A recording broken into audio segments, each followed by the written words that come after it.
Check your time. It's the right time. On your channel News Digest TV.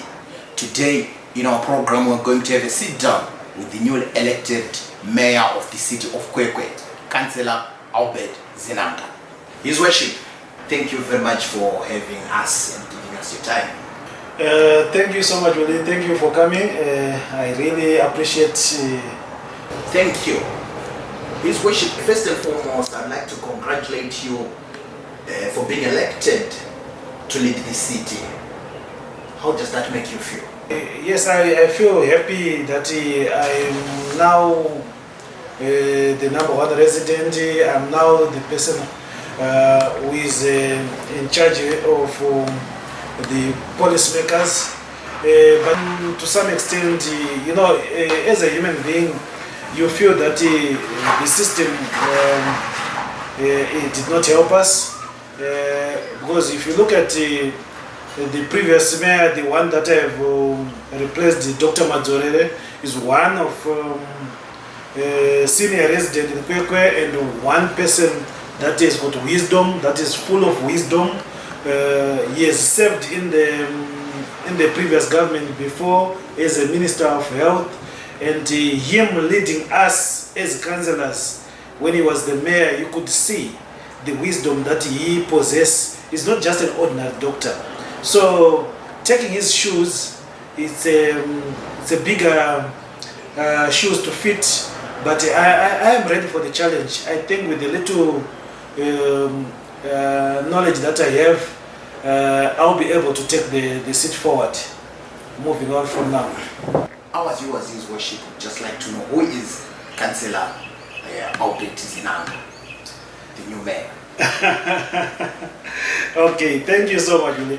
Right, Councillor Albert Zinanga, he was born and bred here in Kwekwe. My parents, they live in Bizo. I was staying in Bizo 8. Most of the people that knows me, they know me from Bizo 8. That's where I grew up. I went to Mtonjen Primary School. Then I went to Pakame Secondary School. Okay, it's now called Pakame College in Shurugi. Then I went on to Makumbe High School in Buera, a bachelor's degree in communication, English and communication. And some people who knows me here, I was a teacher before. I was acting head in Smana Secondary School in Slovenia. Thank you. Then I came to Kwekwe High briefly. Before I was transferred, I went to Drake, where I was the head of department for English before I moved to South Africa. When I went to South Africa in 2007, you know, 2007, that was the great divide when most people were leaving the country. Then in 2007, I was coming from the structures. We still had the MDC by then. So I went to South Africa. Then I was working in South Africa as a teacher, as a lecturer. Then I was also active in politics there. It was the MDC. Then in 2007, I was elected the chairman of Western Cape in South Africa for MDC. In South Africa, they take this, the provinces in South Africa, they are taken as districts when it was MDC. So it was a district, Western Cape. That's where I was leading as the chairman there. Then I became so active until I became a provincial member. By the time that I left South Africa 2018, I was the vice chairman of the South African province, which was led by Advocate Trusty Love, who is the chairman, current chairman of Triple C in South Africa. But then we were still in MDC. Then in 2014, I was still a lecturer in South Africa. Then I decided to venture into farming. Myself and three of my friends, Dr. Paradza is now in Australia, and Dr. Matimati, he was also a lecturer in South Africa. He's with a degree in farming. we formed a company, then we started doing farming. I think we were the first Zimbabweans. Maybe you saw our story where they were saying Zimbabweans in South Africa farming. We took so many awards as black people farming in South Africa, blah blah. Then 2019, 2020, then I went to Nigeria as a consultant. I worked for a company in agriculture, consultant from 2019, 2020. Then in 2021, then disaster struck. I lost my father during the COVID period. So when my father passed away, I was actually in Germany. I couldn't come for the funeral, but after coming back to the funeral, that's when I was trying to go back to Nigeria to continue with my consultants. But the situation that was at home, my mother was not feeling well. She could not just take it because they were used to stay the two of them together. So I decided to say, okay, let me maybe quit the job. So I quit my consultant job in Nigeria. Then I left my farm. I put a farm that I'm renting in South Africa. The farm is still thriving. Yeah, we have got plenty of chickens, layers, and we are collecting roughly around 90 to 100 crates of eggs per day. So it's still going, but I'm now winding up the business so that the business, I focus my time here. I took this decision of winding the farming business in South Africa before I started even campaigning to be a councillor, because I thought frequently going to South Africa it was draining me in terms of time. So what I did is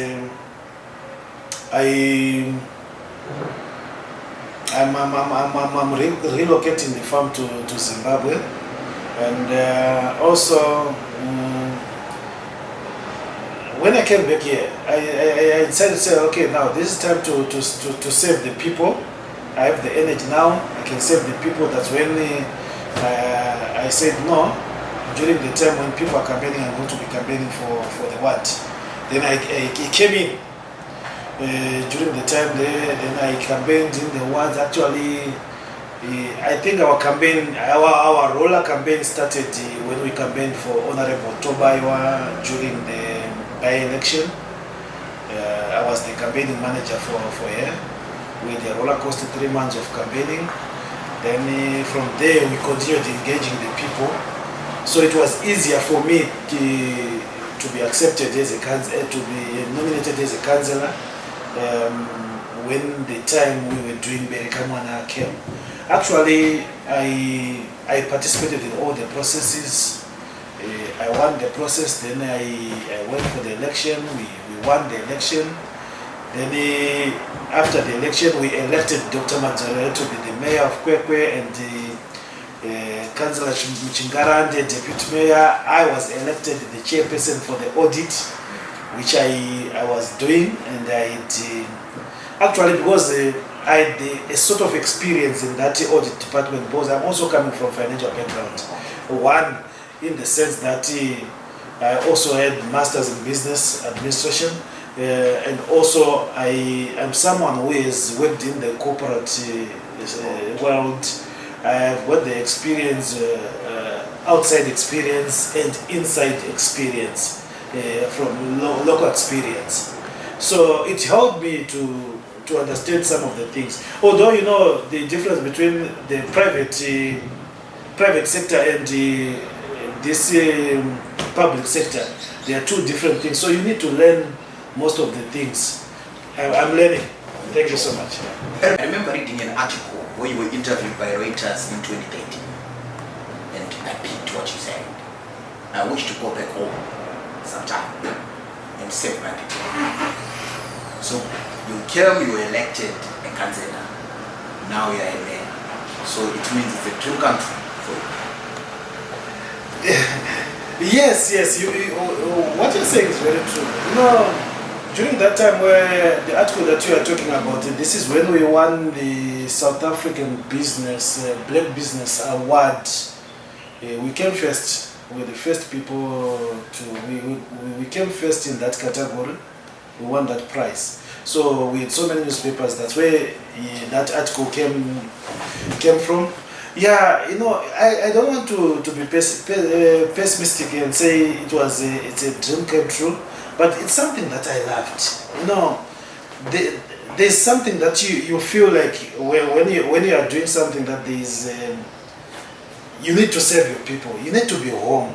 You can be a leader outside. You can have everything that you want, but sometimes that feeling, that touch of being at home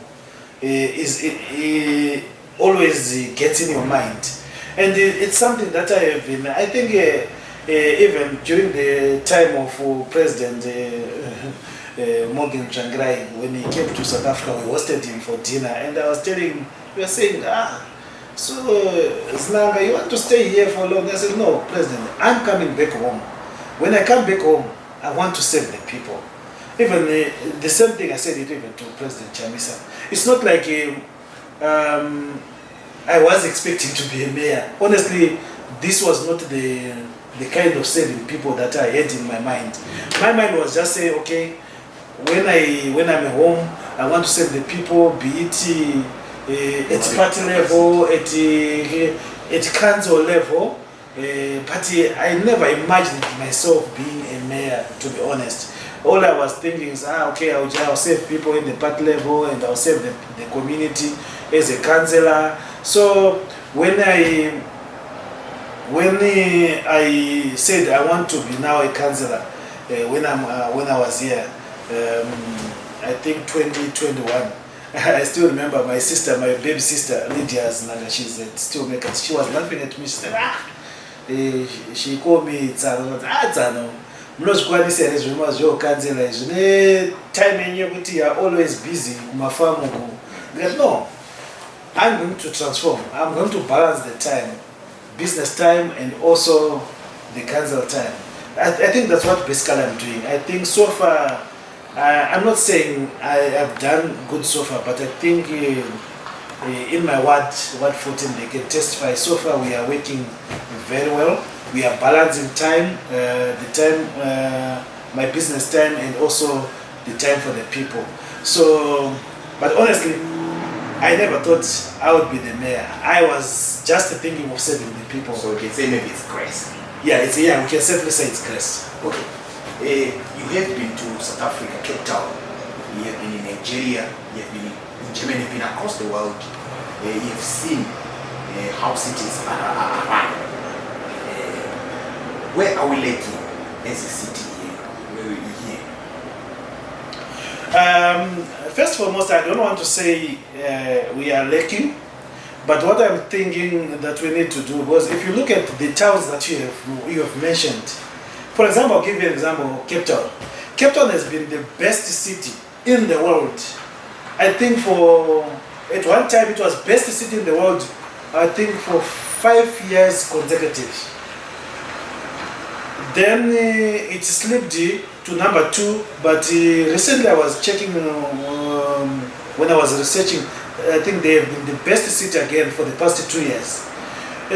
I'll give you that is the practical example that I want to tell you how the city is run. In Cape Town, you have got a sense that you don't have to throw a paper down because the roads are just clean. You normally hardly see papers on the roads or whatever. They are always, they make sure that there are a lot of bins, and also people educating the people that throwing dirty papers everywhere.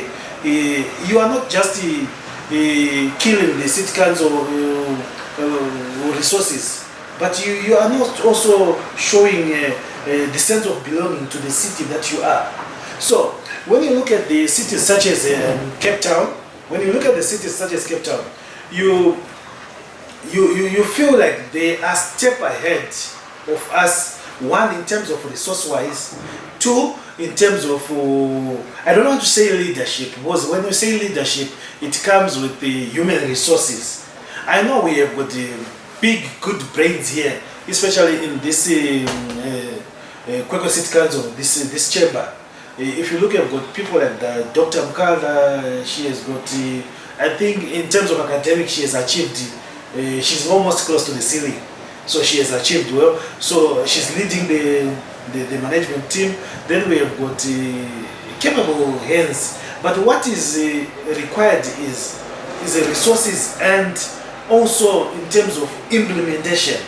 Right. We might have resources, and if we don't implement, we have got a problem. This is where we come in now as policymakers to make sure that we research, we go and learn from other policymakers. Then we sit down with the management to try to say, okay, this is what you have been doing, but this is what others are doing. Let's go and see which one can work better for the people of Kwekwe. For example, I want to tell you, I think what we need to do is, the city of Kwekwe, we need to partner with other cities regionally or internationally. This is the right way to go. We need to make sure we've got, when we go outside there to partner with other people, we are not looking for money there. We are not looking for, we have got the resources in Kwekwe, but what we need is, we need the other knowledge and what other people are doing. We need to know how are they doing it.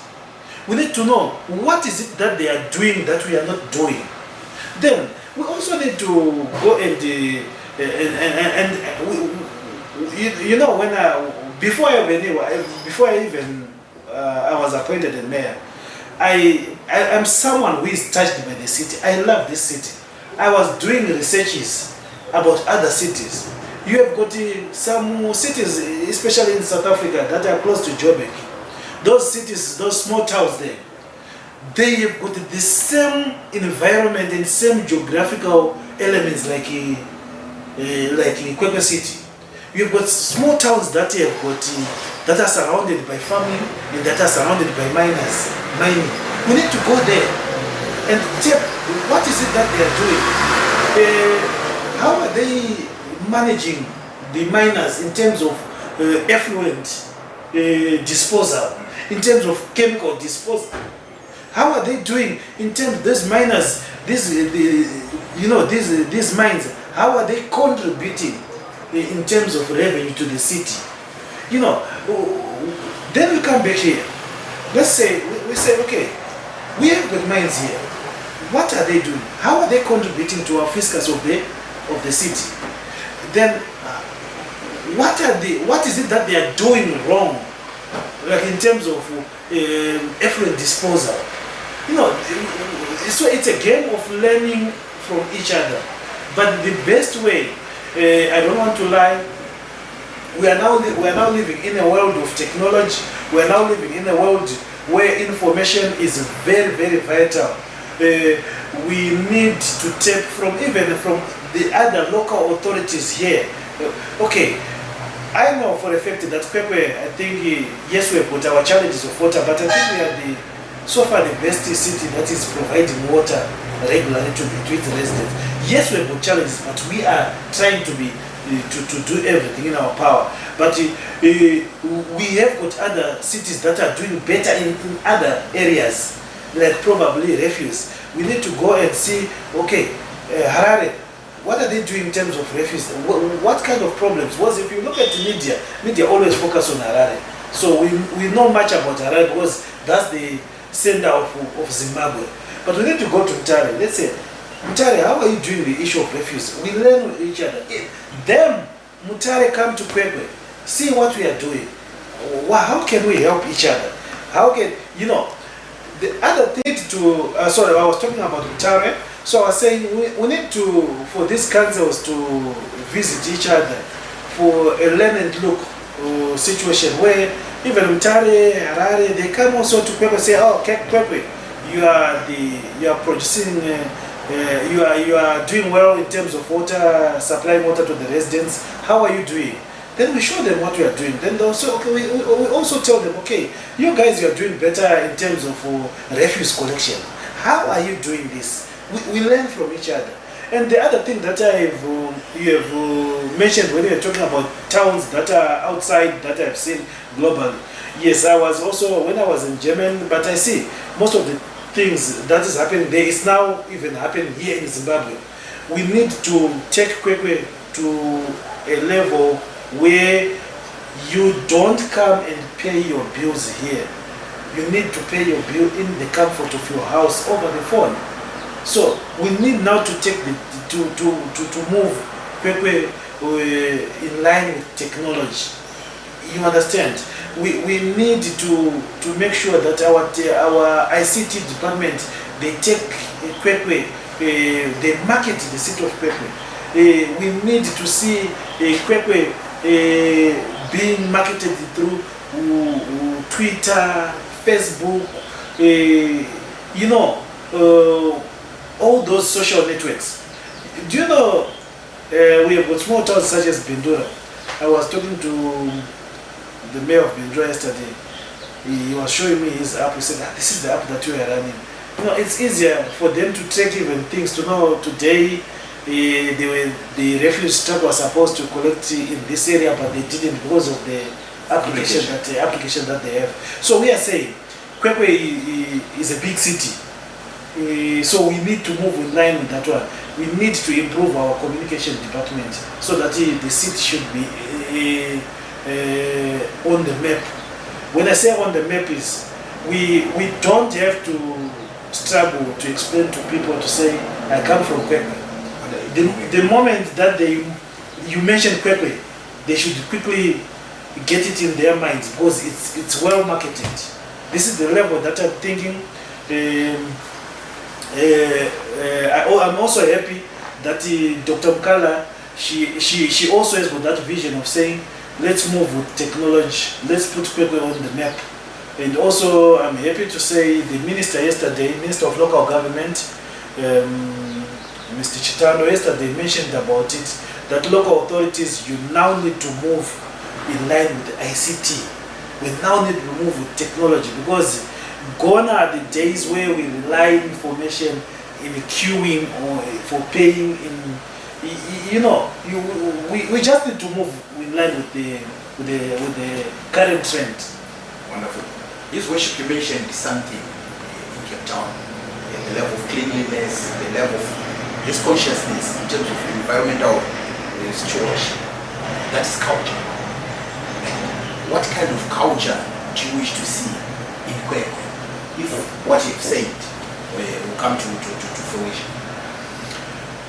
Right, you know, one thing that I want to tell you with this,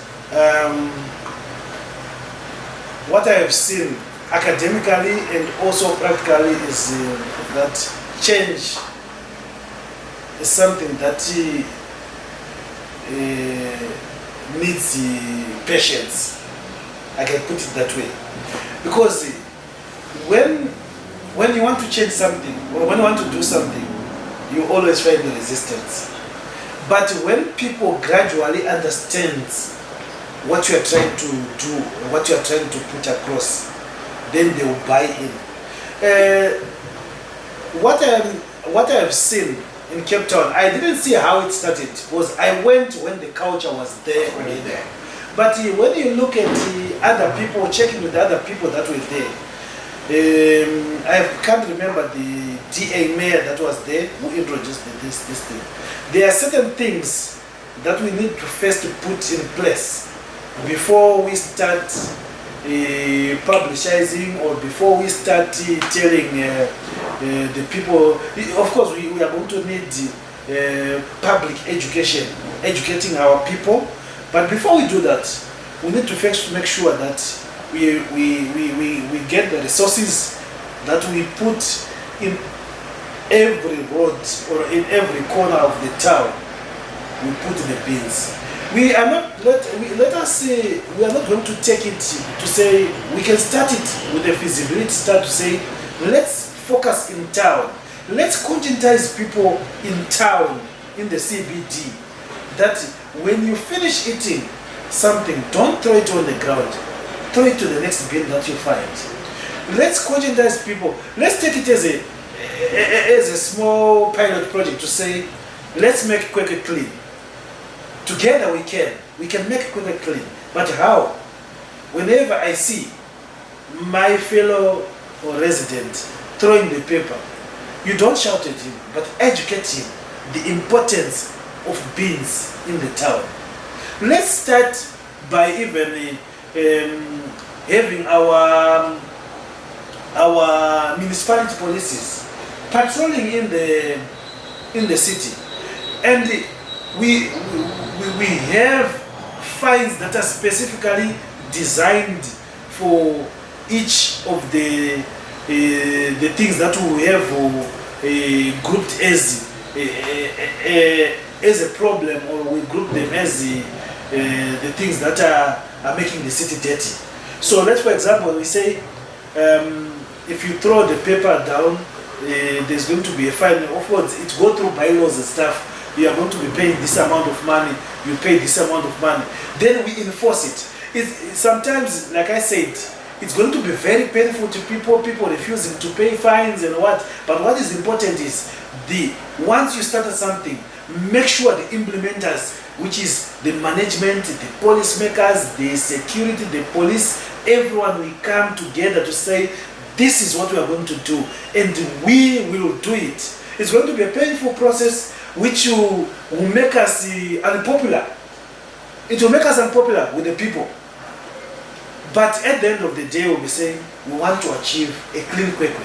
Maybe with time, then people realize, but no, what the city council was doing was for the good of us. Because, sure, I'm telling you, with the resources, and if we are willing to partake in the process, we can make Kwekwe City happen. Because I've seen it. I'm telling you, if you've got friends, family in Cape Town, just ask them how clean is Cape Town CBD. If you look at it, even you don't see even dust in their towns. Because during the night, they've got these big cars like our compactors. They come and they wash the roads with water. But now you see, it's another level. They've got the resources. We have not reached that stage. But we are saying, our own stages.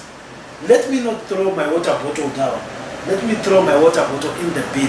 And once we have done that, we should also make sure that the city council will do their work. We must make sure that we collect those bins, timelessly, so that they don't get full and they fill the roads again. It can be done, really. I've seen it, but it needs a willing situation from us, the residents, from the management, and we can make Kwekwe a clean city. His worship, there is an outcry, there always been an outcry from residents complaining of these exorbitant bills. Looking in terms of revenue collection, the bulk of the money which is financing projects, which is making this place run, is coming from the residents. As a city father, as the mayor, do you think that is sustainable to reach that? Do you have maybe other revenue plans, revenue generating plans outside the over-reliance and overburdening of the residents? Well, thank you so much for that question. You know, it's one thing that has been bothering me even before I became a councillor, the issue of bills. Yeah, I'm not going to touch much about the high bills, you know, because it's something that was budgeted for in 22, and the budget was passed through by the council that was there. Honestly, I as a resident, I also pay in that budget. It's something that was a bit flicking to the residents, and up to now it's still flicking to the residents. But what I want to say is, relying on the revenue from residents alone is not sustainable for the city. Why am I saying this? Because you'll find that when bills are high, it is also becoming a problem for residents to pay. And when they are not paying, it affects the service delivery, because the city cannot run properly. So the city actually needs other project, other revenue income generating project that brings money to the city. But like I said, we are still very new in this position. We were just elected 3 months ago. We are actually sitting now with committees, with management, to see which are the projects that they've been doing income generating, how far is that materialized, where are they coming from, what are the challenges. So the committees are now meeting. So as soon as all the committees met and they now understand the project, that actually when we can safely say, okay, we have got this income generating project which is not yielding anything. Can we continue it as new councillors, or can we stop it? Or we have got these other ideas that are coming. You know, let me tell you, the best idea that you can get, even be it in business or be it in wherever you are, you guys, the media and the residents, you are the best people to offer us with the generating projects. You know, yes, you can give ideas, then we take those ideas to form a project which can run the city. But like you are saying, that vision of seeing Kwekwe clean, it comes with the responsibility of resources. We are going to try as a council to have income generating projects. We are going to add to the ones that they have. I think we have got a technical group, financial brains in Kwekwe. We've got business communities that support the local authority. I've seen it during our first meeting, in our interaction meeting with the business community. They are willing to partake, but everyone wants to partake in a process where he or she is involved. So we'll make sure that we are going to involve everyone. We want to make sure that everyone has got a sense of ownership when it comes to City of Kwekwe, to the development of Kwekwe. You know, you need to have this sense of saying, during the tenure of Mayor's Nanga, or during the tenure of the council that came in this particular time, I was part of this. Have this sense of belonging. It will give you even the motive to say, I'm willing to contribute. Do you know that I always tell people the biggest mistake that we make in terms of business or in terms of financial generation is because we have got a Zimbabwean culture that we need to remove, of saying, I want to make quick money, I want to make big profit. The easiest way of getting revenue is having many people affording to pay the small amount of money. The amount of money that you collect, it can surpass the big profit that you need from fewer people. I'll give you an example. Let's say Kwekwe with 20,000 residents. And we say, in those 20,000 residents, we want you to pay your bills. Your paper is almost like $30. If everyone can be able to pay that $30.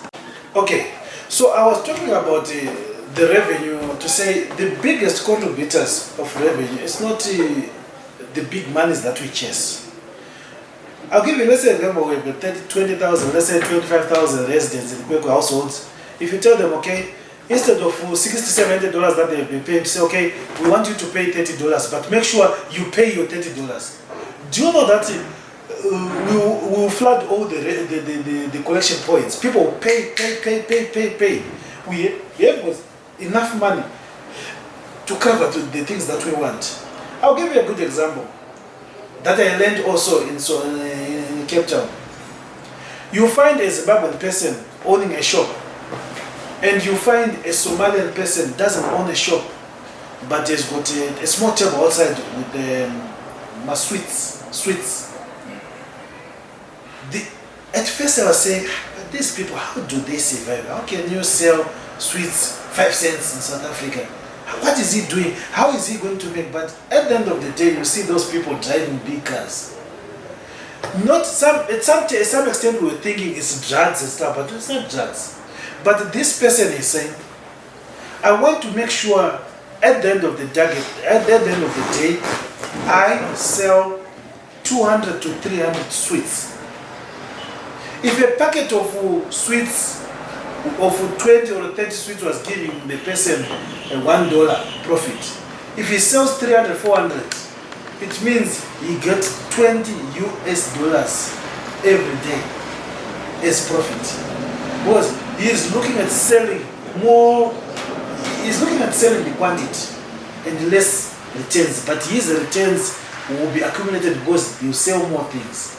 Then you come to a person who say, I want to sell things, I can't sell things for 5 cents. You spend 2-3 days, you can't get even $10. That is the Zimbabwean syndrome.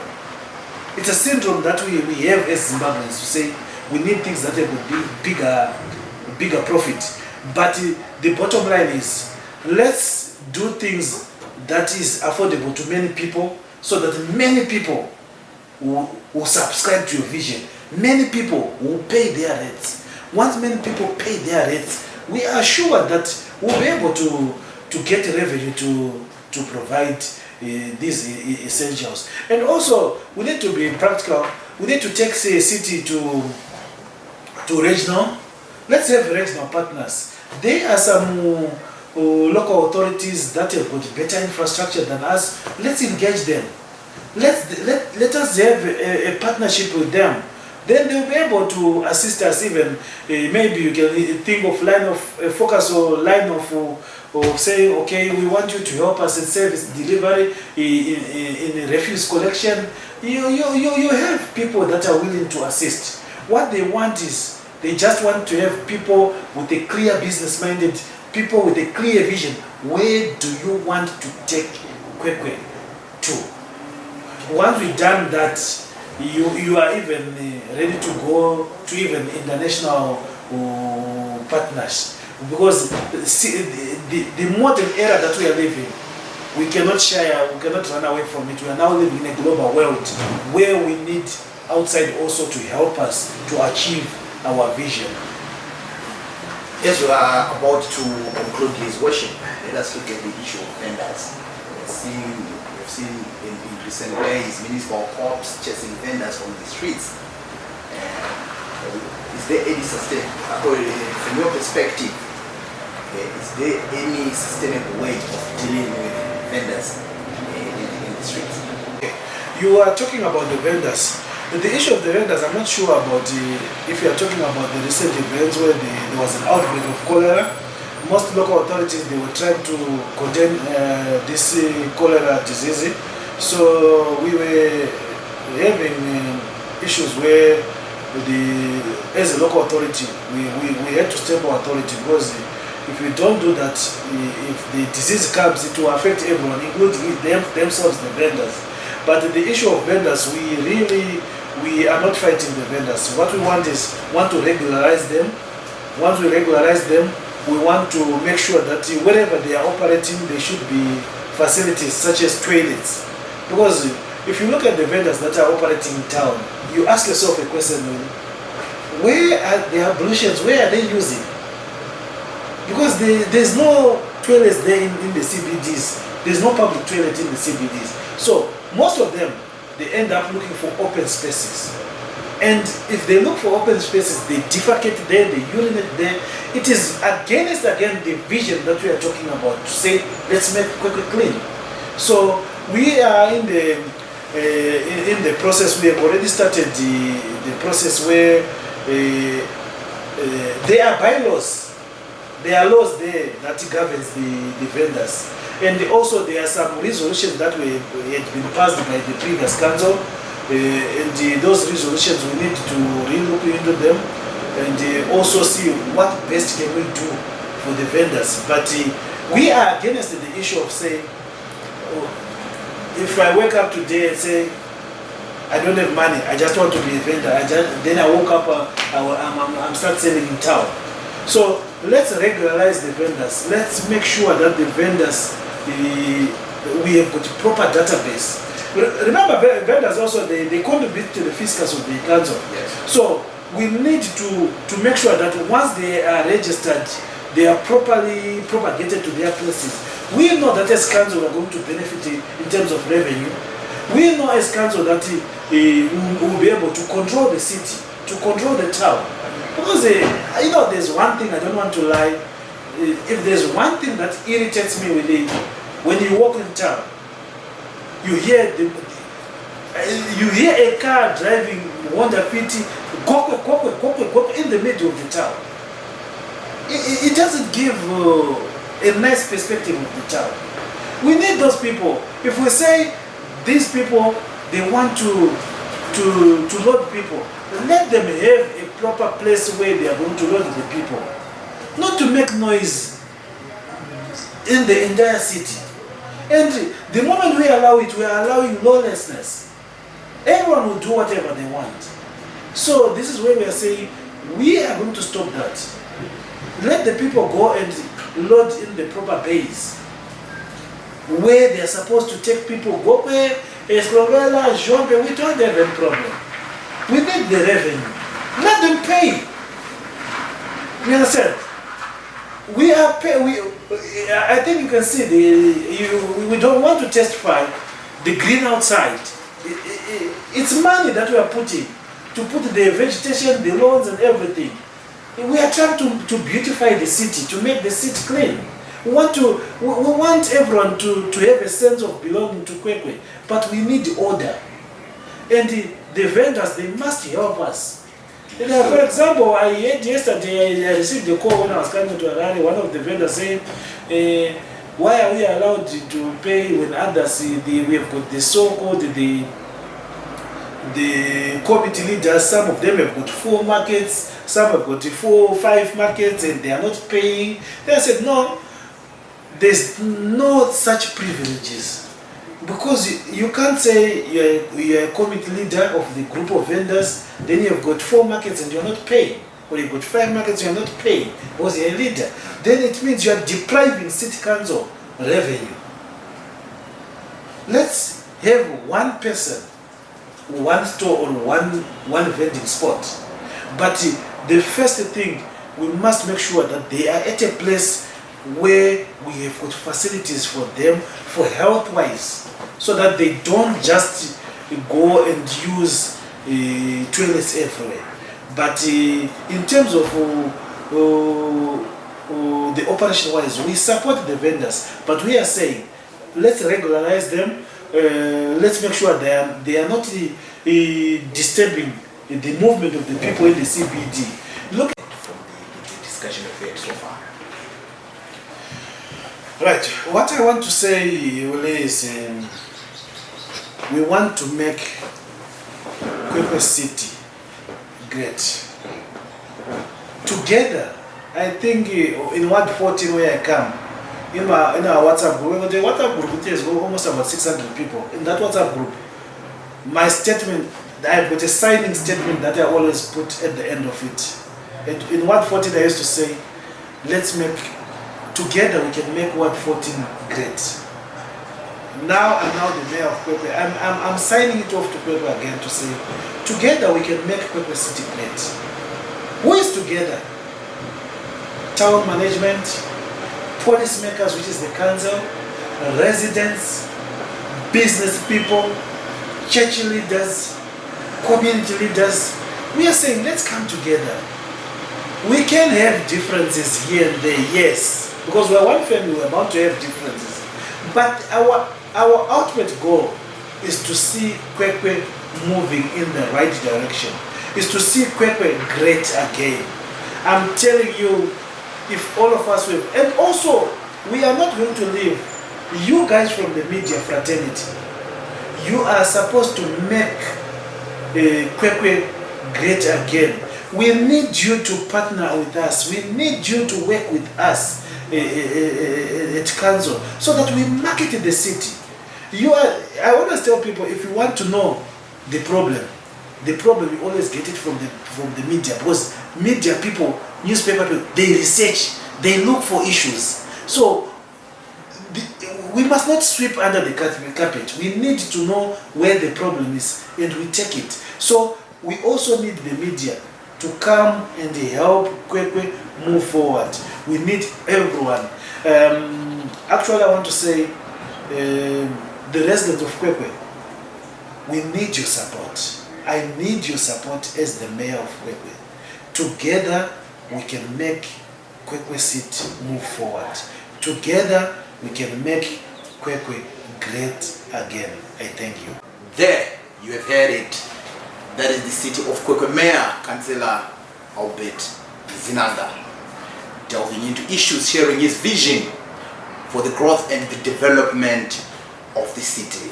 I hope you have enjoyed our discussion. For more of these and other stories, continue liking, continue subscribing to your favorite channel, News Digest TV, with your usual host, William Melasi.